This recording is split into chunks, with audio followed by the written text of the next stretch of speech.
Hey guys, welcome back to another Collingwood review on the channel. Today I'll be reviewing the Collingwood v Carlton clash that occurred yesterday. It was the Pies getting the job done yet again by 28 points over the Blues in round 10, which was Sir Doug Nicholls round, the first round of the two Sir Doug Nicholls round. But yeah, let's get straight into the review.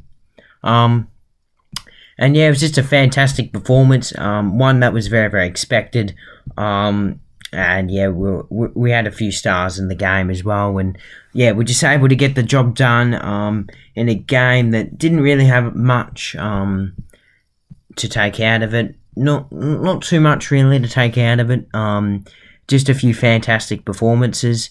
And another good win for us. Obviously, still sitting first on the ladder now, 9-1. Feels pretty good. And yeah, we just had a really, really good first half. Obviously, our second half wasn't that good. Seeming we only scored the 20 points, but we managed to kick 10 goals in the first half, and that's why we won the game. We had the game won in the first half. And even at times, I feel like Carlton definitely got the better of us. But they didn't really dominate too much. And you look at their goal kickers as well. Mackay, Curnow and Owies were all their goal kickers. They're really the only Blues players at the moment that are doing good in the forward line. Their forward line needs to be fixed a lot. They were just bombing it to us a lot, which Darcy Moore, I'll speak about that in a minute, had an absolute field day. They did miss a few chances, though, when they had the momentum, which definitely helped us. Their usual midfielders were probably the only nuisance in the game, really, getting a heap of the footy. But apart from that, yeah, it's just a really, really perfect game for us. Brody Myercheck starred again with 4 goals. He was very, very good. Ash Johnson probably took one of the marks of the year. And kicked an absolute beautiful goal as well. Kicked 2, actually, which made it even better. Mason Cox had another good game. If he capitalised more on his shots, he would have been even better.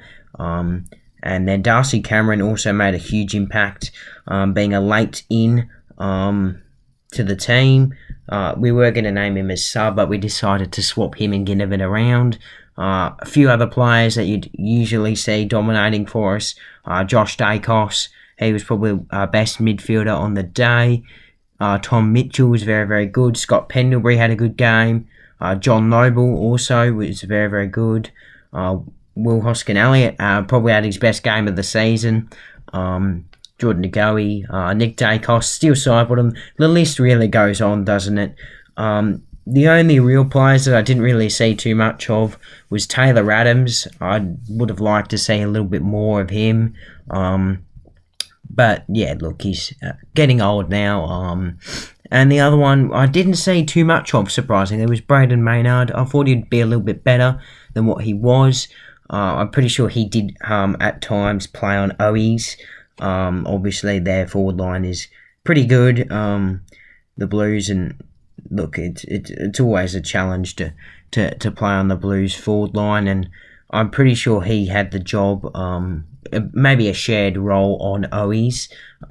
So not the best day for him, but that's all right. Everyone has those games, and obviously I've saved the best to last. Darcy Moore, he was absolutely sensational in this game.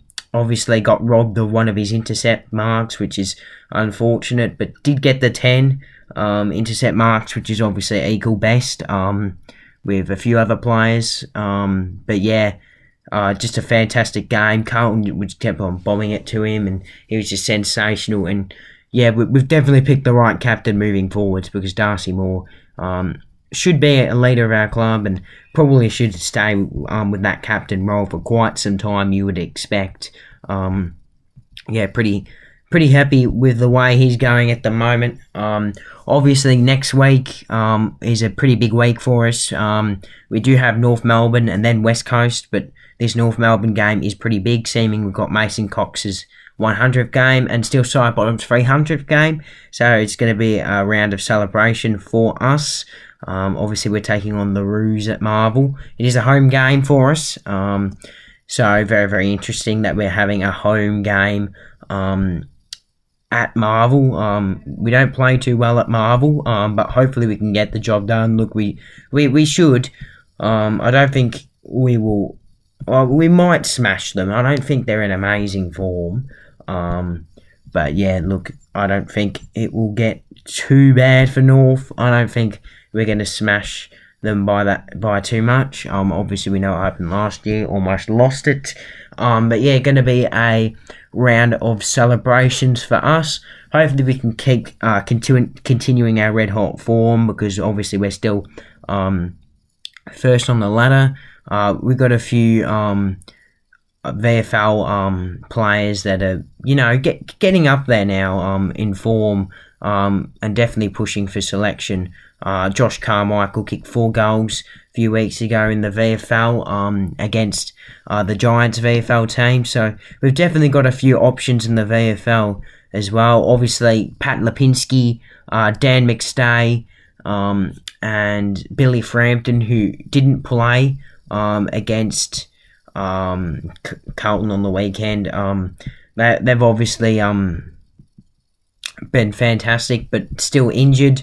Lipinski actually hasn't played this year, so it'd be really, really, really nice to get him off the injury list and back into our team. But yeah, we've got a few great players rolling through the VFL at the moment that can definitely play. Harvey Harrison's in ripping form. Same with Trent Bianco. So yeah, look, we've got a few options there.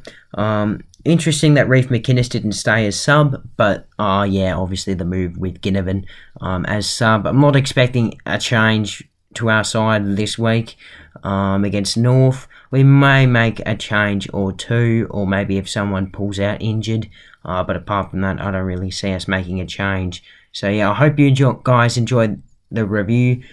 Stay tuned for next week for the review after the game against the Roos.